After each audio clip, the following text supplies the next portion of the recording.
Hola chavos, buenas tardes, ¿cómo están? Buenos días, buenas noches, dependiendo de la hora en que vean ustedes este video. Retomamos las actividades con respecto a la materia de literatura, con el tema que sigue, que es el mito que había quedado pendiente. Retomamos después por ahí unas fallas, problemas técnicos que tuve con mi equipo, pero bueno, retomamos y esperamos que sirva lo que hemos preparado para ustedes. El tema, decía yo, que sigue, pues es el mito, ¿sí? El cual vamos a estar trabajando con mis alumnos de literatura de la Escuela Bachillerato Tlapacoyan. Recuerden, los temas son los grupos tercero A, tercero C, tercero E. ¿Sí? Retomamos el grupo de tercero C y pues, esperamos que este material que les traigo para compartir pues les sea útil, les sirva. Vamos a hablar de un tema muy bonito que es el mito. Ya hablamos de la fábula, ya hablamos de la leyenda. La siguiente narración que corresponde, de acuerdo a nuestro programa, pues es el mito. ¿Sale? Nos arrancamos sin más preámbulos y bueno, comenzaremos diciendo, ¿sí?, que el mito es un relato tradicional. Regularmente, al igual que la leyenda, al igual que la fábula, pues se transmite de manera oral, pero como nos lo dice aquí, y esto es muy importante en estos párrafos de aquí, desde acá hasta acá, el mito forma parte de un sistema religioso, o formó parte de un sistema religioso. ¿Qué quiere decir eso de que formó parte de un sistema religioso? Quiere decir que el mito, antes de ser una narración, que hoy la vemos como cuestiones fantásticas, el mito fue una religión, ¿sí? A eso se refiere esto de que formó parte o forman parte de un sistema religioso en una cultura determinada que hoy ya no existe. ¿Sí? Hoy ya no existe ese sistema religioso, hay otros sistemas religiosos que dominan las culturas, o que predominan, más que dominan, perdón, que predominan en las culturas, pero los mitos que conocemos, ¿sí? La más famosa, por supuesto, la mitología griega, formaron parte de un sistema religioso, es decir, era la religión, fueron religión de un pueblo durante algún tiempo, ¿sí? Y eso es muy importante que no perdamos de vista. Los tiempos cambiaron, las ideologías cambiaron, las políticas cambiaron.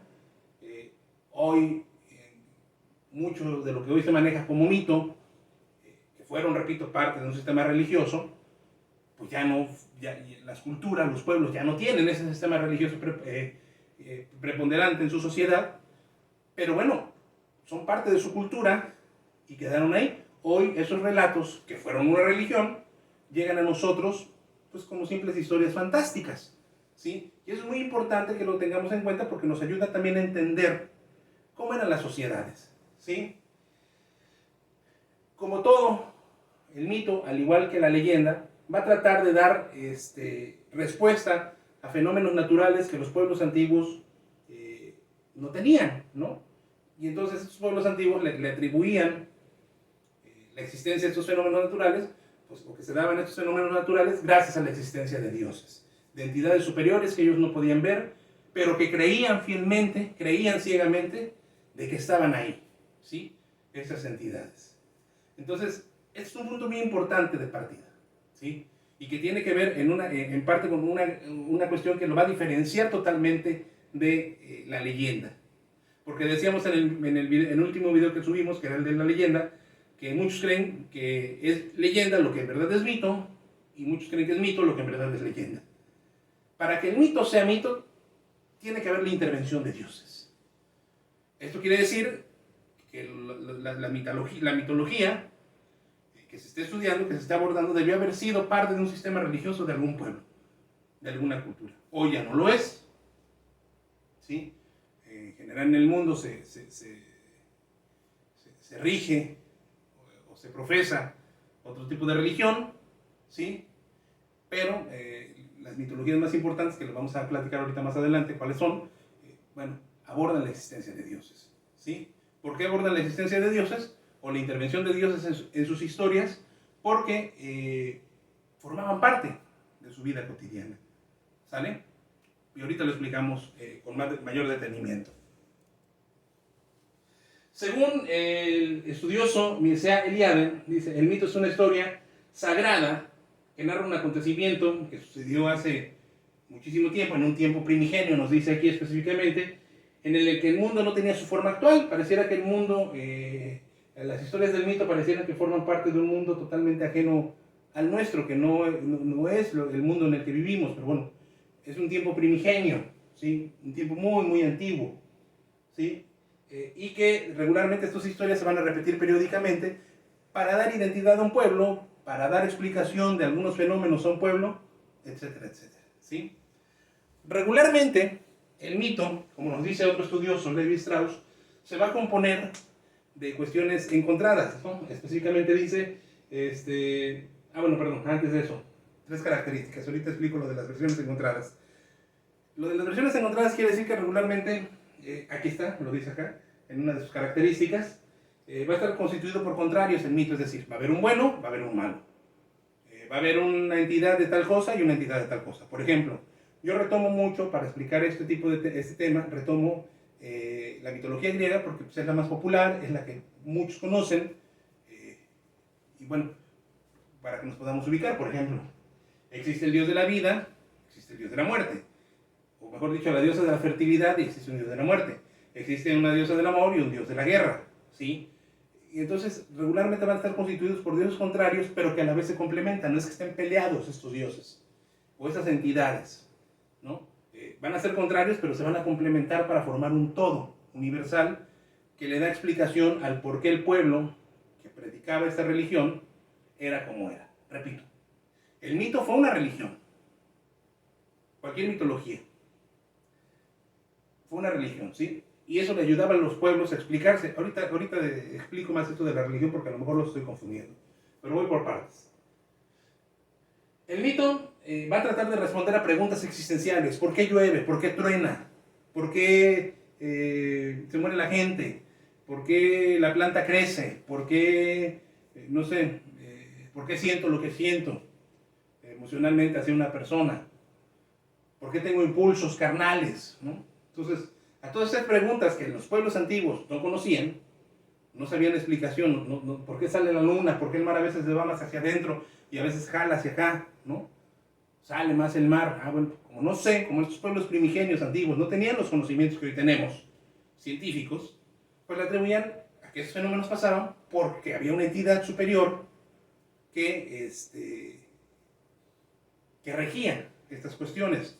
Por ejemplo, Arnold Hauser, un sociólogo, explica que de repente un ser antiguo, cuando descubre la agricultura, se da cuenta que a veces la plantita o su cosecha a veces se da, a veces no se da.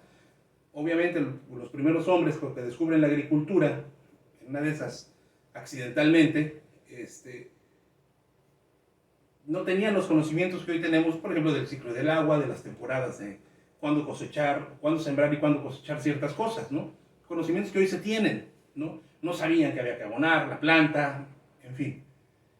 Entonces, a veces su cosecha se le daba, a veces su cosecha no se le daba, explica Hauser. Entonces, este hombre primigenio, este hombre muy antiguo, atribuye a que, bueno, pues como mi plantita hoy sí se dio, quiere decir que una entidad superior vino y me ayudó. Entonces yo tengo que agradecerle de alguna manera a esa entidad que me ayudó. Y que no venga otra entidad negativa y que me haga que mi plantita no crezca. O no es que haya una entidad negativa, simplemente que como yo no lo ofrecí a esta entidad positiva para que mi plantita creciera, bueno, pues no me ayudó, ¿sí?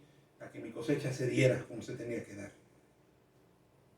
Y así nace, dice Hauser, ojo, esto desde el aspecto sociológico, no estoy hablando del aspecto religioso, desde el aspecto sociológico, dice Hauser, así nace el culto a los dioses, ¿sí? Este sociólogo, Arnold Hauser. Entonces, por eso, los mitos van a tener entidades que van a tratar de dar respuesta, o dioses que van a tratar de dar respuesta a las preguntas que el ser humano, en tiempos antiguos, no podía contestar. ¿Por qué no las podía contestar? Porque no tenía los conocimientos necesarios. ¿Sale?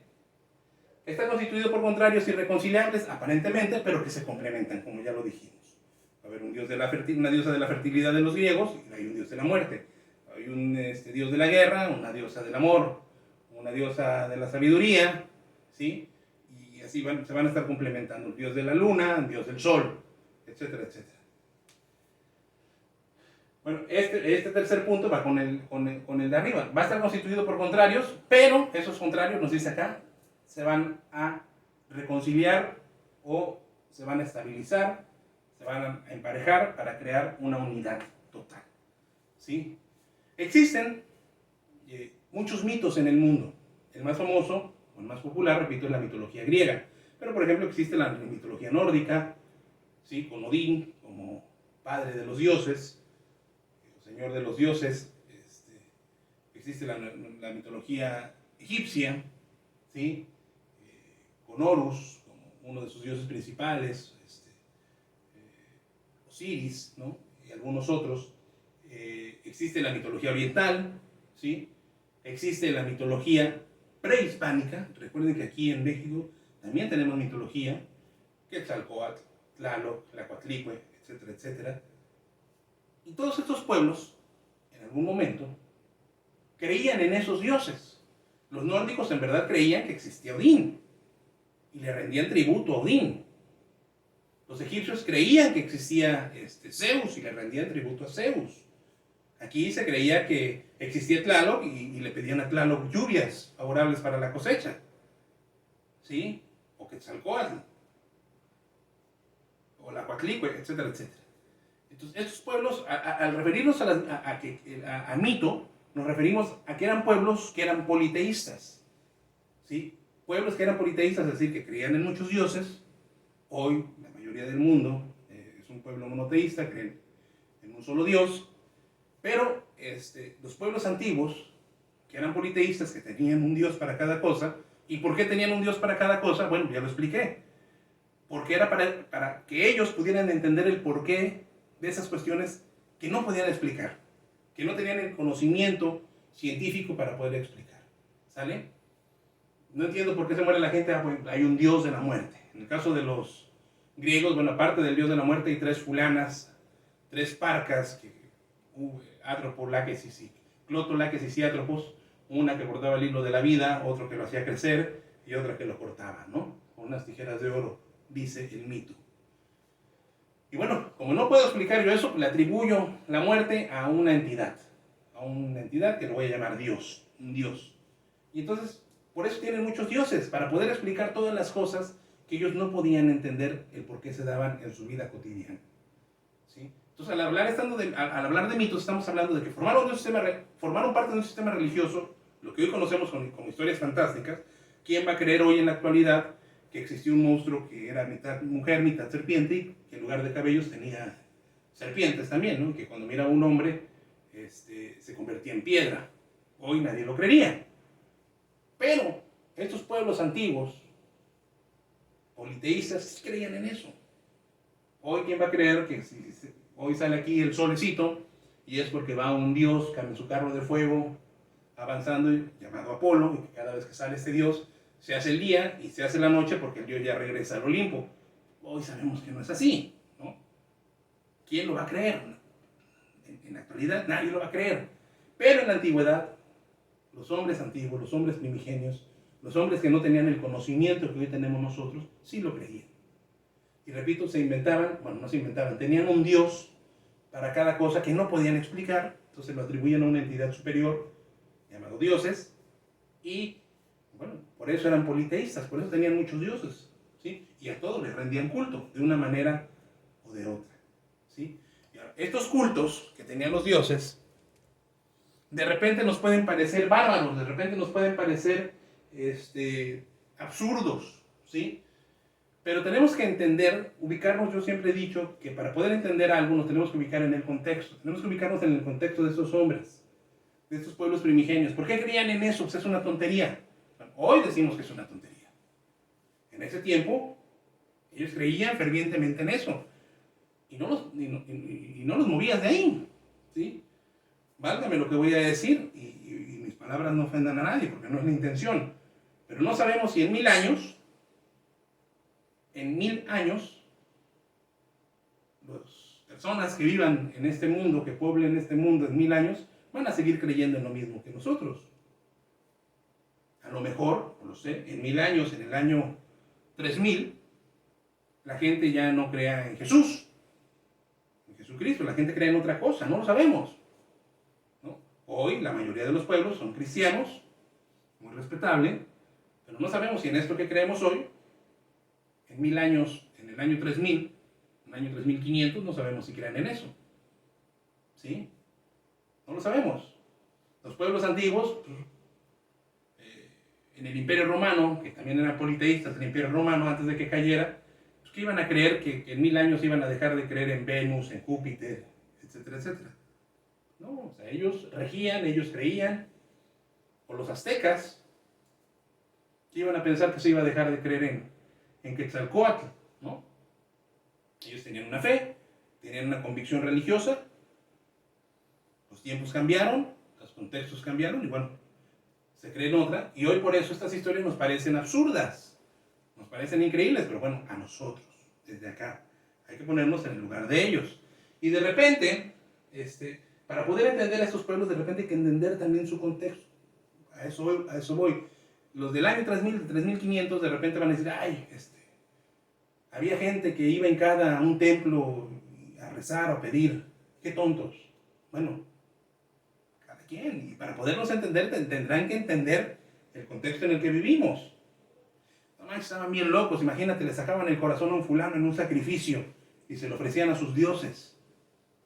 Los prehispánicos, ¿no? Bueno, estaban bien locos. Y luego algunos hasta se ofrecían a que le sacaran el corazón. Bueno, esa era la fe de ellos, ¿sí? Entonces, de repente, como lo dice en esta diapositiva, sus conductas nos pueden parecer salvajes o que parecían alguna enfermedad, ¿sí? Una intrusión patológica, dice aquí, o sea, estaban enfermos mentales. No. Así vivían su religión. Así como aquí, en la actualidad, vivimos nuestra religión, cada quien, de determinada manera, y muy respetable. Los pueblos antiguos vivían su religión de determinada manera, y bueno, cada quien la vivía de manera diferente, ¿sí? Con sus propias formas de rendirle culto a sus dioses, ¿sí? Entonces, no podemos juzgar de repente los pueblos antiguos, basados en sus historias, porque bueno, inclusive, por aquí lo dice en la diapositiva, que ustedes tienen, de repente hasta cuestiones de carácter sexual, ¿no? Aquí lo dice actos orgiásticos. Eran unos cochinos depravados. No, es que fueron unos cochinos depravados. Es que a lo mejor esos actos formaban parte de un rito, ¿sí? Y por ejemplo, en la cultura prehispánica hay vestigios de que había un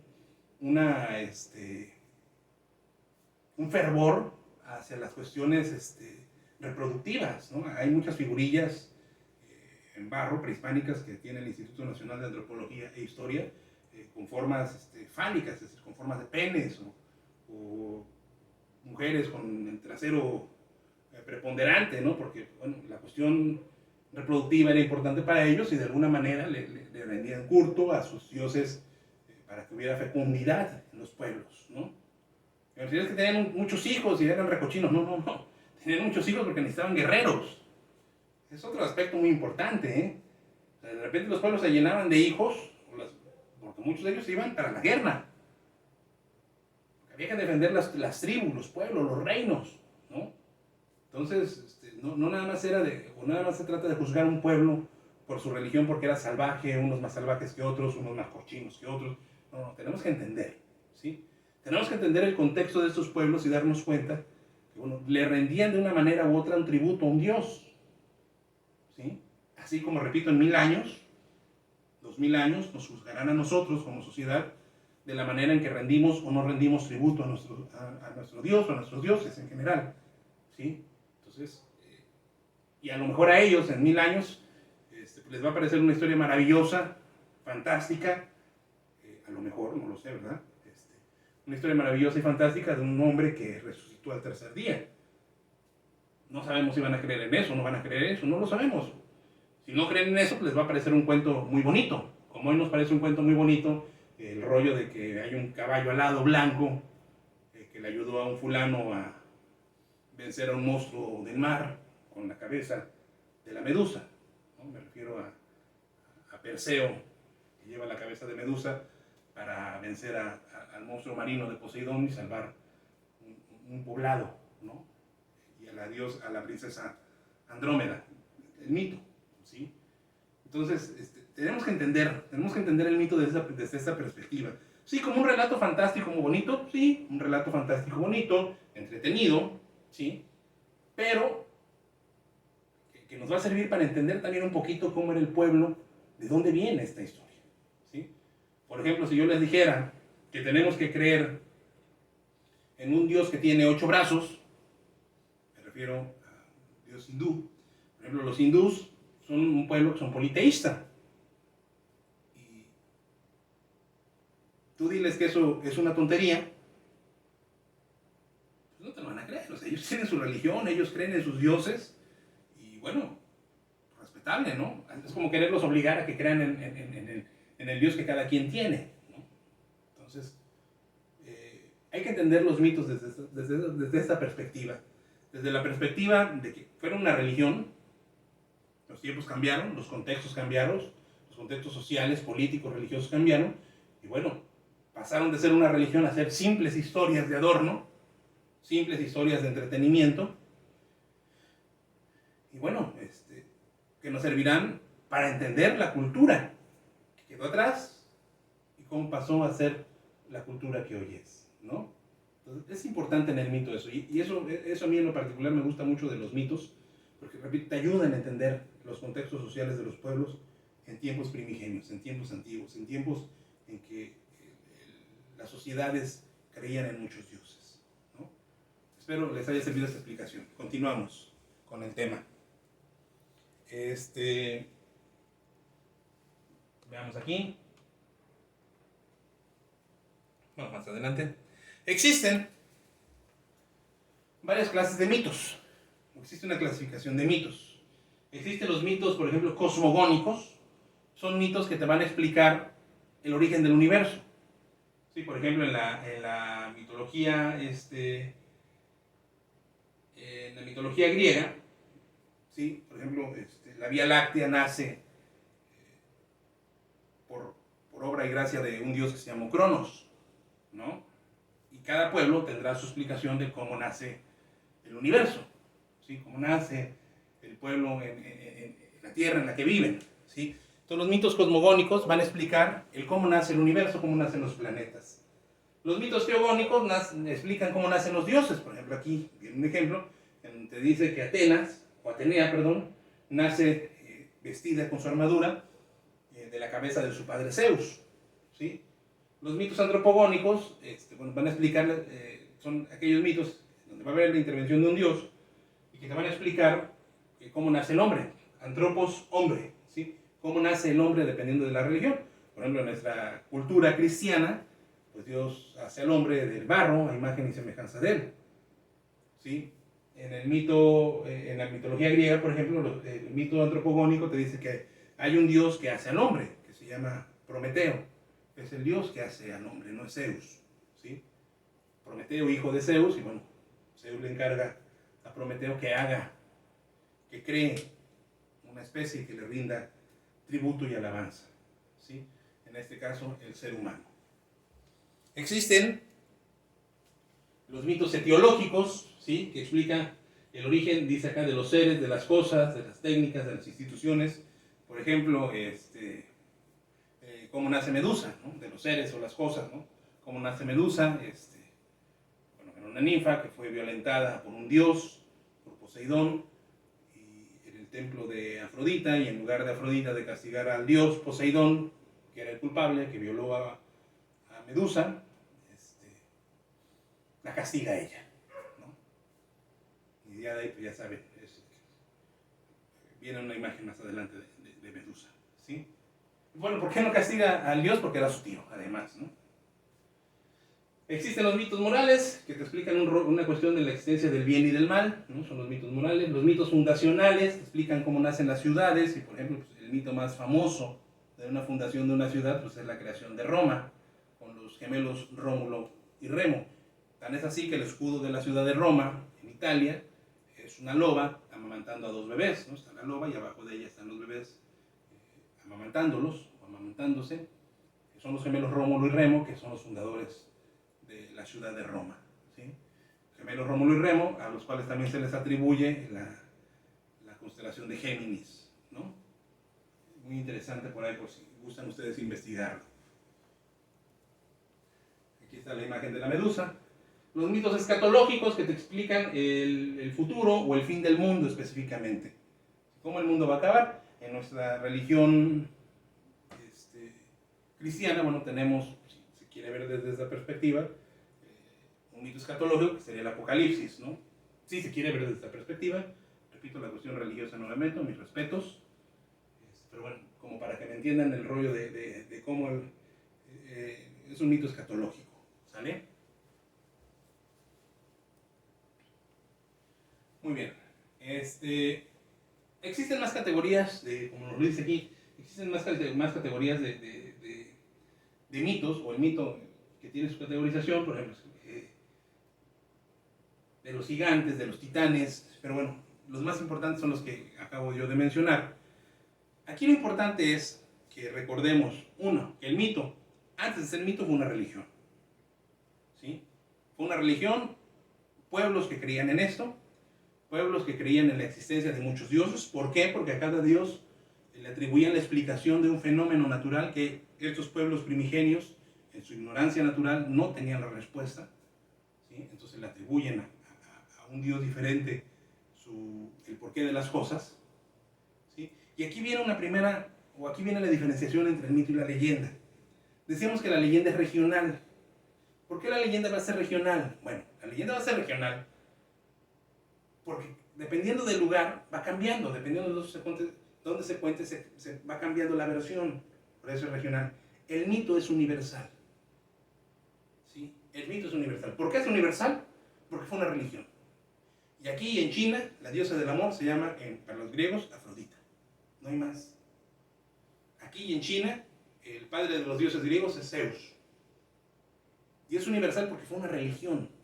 Y no fue una religión de un par de años. Fueron religiones que prevalecieron por siglos. Por siglos y que, bueno, se difundió en el mundo. ¿Sí? En el mundo conocido en esos tiempos. Sabían por los intereses comerciales que había, por ejemplo, Grecia comerciaba hacia Asia, ¿sí? Y a la inversa, o Roma comerciaba con Asia, y de Asia hacia acá, y pues sabían más o menos cuáles eran sus dioses. Los asiáticos respetando a los de Occidente, y los de Occidente a los asiáticos. Pero había un vínculo comercial y bueno, conocían, ¿no? Entonces, el mito va a ser universal porque fue una religión. La leyenda no es universal porque es regional, ¿sí?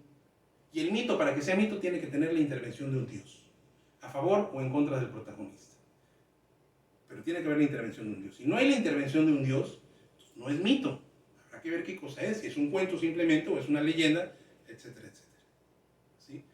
Esto me lleva a la imagen de la diapositiva del Popocatépetl. Dicen, ¿es la leyenda del Popocatépetl? No, es un mito.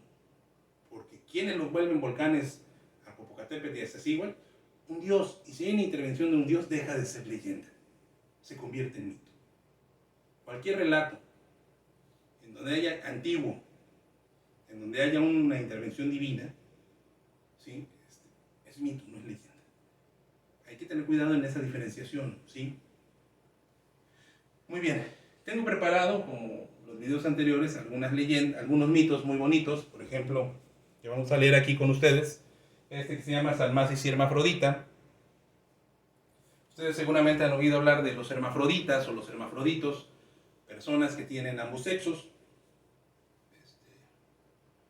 Hay alumnos que me han dicho que sí existen, yo por lo poquito que sé, parece que no, pero bueno, si ustedes saben, tienen otra información, pues con todo gusto compártanla en los comentarios, ¿no? Pero vamos a ver mitológicamente de dónde viene este rollo del hermafroditismo, ¿sale?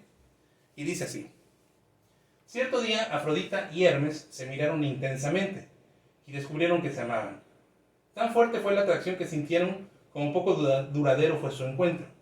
Pero de su unión nació un hijo, a quien sus padres llamaron Hermafrodito, fundiendo en uno sus nombres griegos. Terminada su aventura, la diosa comenzó a sentirse acusada de un nuevo adulterio, y viendo en su hijo un testimonio vivo de su traición, decidió separarse de él. Lo entregó al cuidado de las ninfas del monte Ida, para que lo criaran y lo educaran. Al cumplir 15 años, Hermafrodito o Hermafrodita abandonó a sus niñeras y se dispuso a recorrer las tierras griegas. Era tan bello como su divina madre, pero no había heredado de ella su ardor amoroso. Ante los encantos femeninos y perspectivas de aventuras, tímidamente bajaba los ojos y se retiraba. Un día, al andar por una región soleada, el calor excesivo le hizo buscar un lago en el que refrescarse. El hijo de Hermes y Afrodita se desnudó y se zambulló en las límpidas aguas. La ninfa Salmacis, espíritu de aquel lago, no tardó en ver al joven. La visión de aquel hermoso cuerpo despertó en ella la más intensa pasión. Se desnudó y también se deslizó ágil y graciosamente en las aguas cálidas. Hizo todo lo posible por conquistar al joven, pero éste se resistía. Desesperada, lo enlazó fuertemente y suplicó a los dioses: «Te debates en vano, hombre cruel. Dioses, haced que nada pueda jamás separarlo de mí, ni separarme de él».